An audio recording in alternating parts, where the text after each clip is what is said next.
Welcome back to Coin Sense and Nonsense. Today, we're going to take a closer look at Standing Liberty quarters. I like these because there's only 14 years worth to collect, so it's kind of a short set. They're a cool design. I like the way it looks and all. It's kind of very condition sensitive, unfortunately, so things get worn down real easy. The designer is Herman A. McNeil. The designer initial is an M, and I'll show you. Actually, you can kind of see it's right to the just to the right of the date pedestal there. And so the key date is 1916. There was only 52,000 of those minted.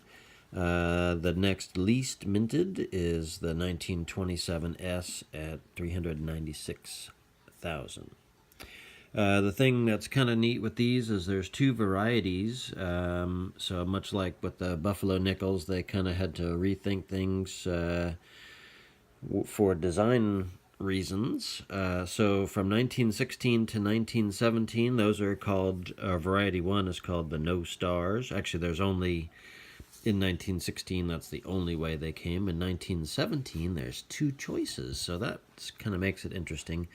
Not only was it a no stars on the reverse, but some considered it an eyeful on the obverse. Liberty's breast was kind of exposed, I guess, until they covered it up or put a strap over it or whatever. So the variety 2 is known to have the stars on the reverse. Also, you can tell on the obverse the hair points downward on the variety 2, and it kind of points sideways or to the left on variety 1. And just so happen to have a couple here. And so the one on the right is variety 2. You can see the hair points downward.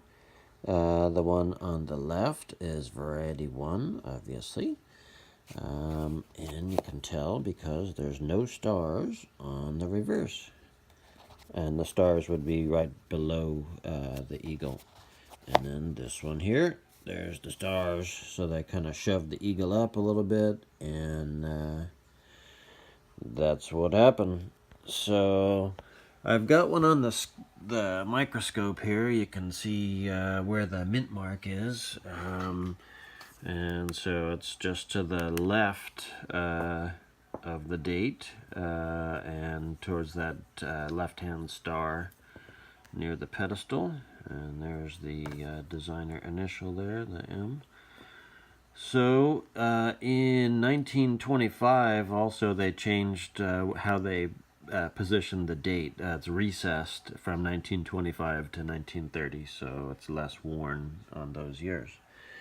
So there weren't a lot of errors. The 1918S is the 8/7 as the only major known error. There were no coins produced in 1922. And actually, there were no quarters at all in 1931. The Washington quarter started in 1932. And really, it was supposed to be more of a commemorative or a one-off deal, but everybody loved it, so the Washington quarter stuck, and no more standing liberties. So, interesting and cool coins. Let's do some more checking. All right, and let's kind of go over a little bit of condition issues, or for grading purposes. I don't really have fine specimens to show the higher end examples. But definitely at the higher end, all this should be visible. It's called full head, or FH, and you should be able to see the full cap with an ear hole and then full detail in the hair. So in this one, when I bought it, this actually was a VG coin, a very good. And you can see that the shield has blended in with the body, and that's kind of one of the hallmarks you need to look at. The shield needs to be distinct from the body to be in the next higher grades. They're either fine or very fine. Same with the sash. The sash, if it was distinct from the body, that's a key grading area. On this one, I guess it's still okay because the date is not blended, although this is a recess date, so I guess it better not be blended. But one of the other keys is this leg on the right side of the coin, I guess her left leg, but our view to the right. And if there's loss of detail in that area, that's definitely a grading drop off. And on the reverse, one of the keys that you look for besides the feather detail is that the body and the wing are blended. And so if it was very fine, I guess that's where the cutoff is, when the body and the wing are still just barely visible, the line separating them. But in this one you can see most of the details gone in the right feather or right wing. Hardly anything there. And then on the left there's barely some detail visible in the feathers. So this one's a VG, probably just barely so. A lot of the stars are worn in the back or in the reverse. So that's a little bit of grading. And let's see what else we got. Oh, there she is, Standing Liberty. And stars. So it's not a 1916 engine, I can tell you that. So we've started the madness here. We got a few to begin with, but we got lots of open real estate here. So this is the one that started it all. This was my first ever, and there's nothing like your first. Anyway, here we go, and it looks like there's no clad here. And when I was putting them in here, oh, they make a nice sound.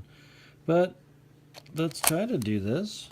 I don't think you're going to want to see like all 40 of them at once here. I don't think so, but let's try to take a look at a couple here anyway and hope that these are supposed to have dates. So, ooh, 1927, so that's cool. And mint marks on these are on the front if they did have one. Where's my handy pointer?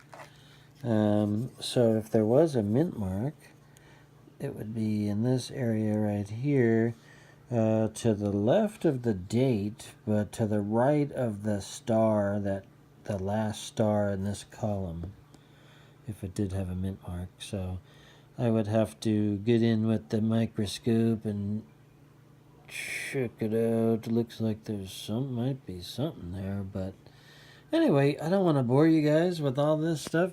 Oh, let's check one more. I'm sure you guys are saying, no, let's check it. But I don't think you really want to see too many in a row. 1928, so at least we have different dates. That's good. All right. Couple more. Another 1927. Uh-oh. Let's see if we got at-mixed. I have a new term for when you get all the same coins. You got at-mixed. Oh, no, 1926. That's okay. 3 different dates out of 4 coins. That's not bad. Stars. So, dented 1927. Well, 1927 seems to be the coin du jour.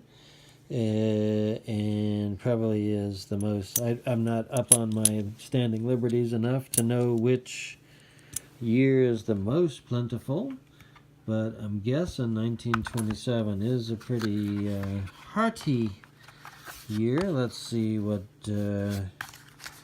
Mr. Whitman says here. Oh, and that is the one I have, 11.9 million.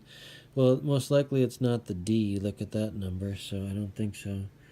Or the S. So, yeah, at 11 million, I'm guessing that,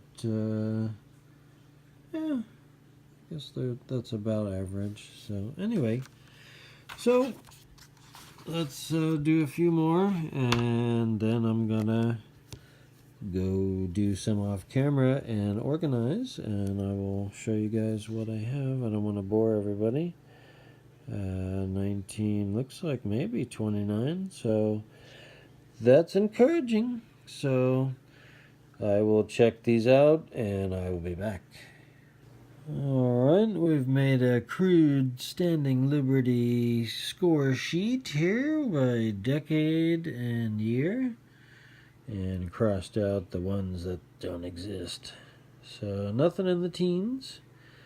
Didn't expect much, and certainly not the early 20s. Those were definitely the scarce years. But got mostly 1928s, and then an assortment here of the other years of the later 20s and some 1930s. So I'll check them for mint marks. A lot of these are in pretty tough conditions. The last star is even washed out, so checking the mint mark is going to be, I think, microscope required. So let's get out the microscope and check them out. Alright, we got everybody sorted out now. So we ended up with 5 1925 plain date, 4 1926 plain date, 6 1927 plain date, 9 1928 plain date, and 2 S's. We had 5 1929 plain date and 2 S's. And then 4 1930 plain date and 3 S's. No D's at all. So that's the breakdown. 40 coins. I didn't get ripped off. It's a decent spread, so I didn't get mixed. So I'll put some in the book, and I'll have some duplicates, and that's a good start to my collection. So until next time, coin sense and nonsense. Bye bye.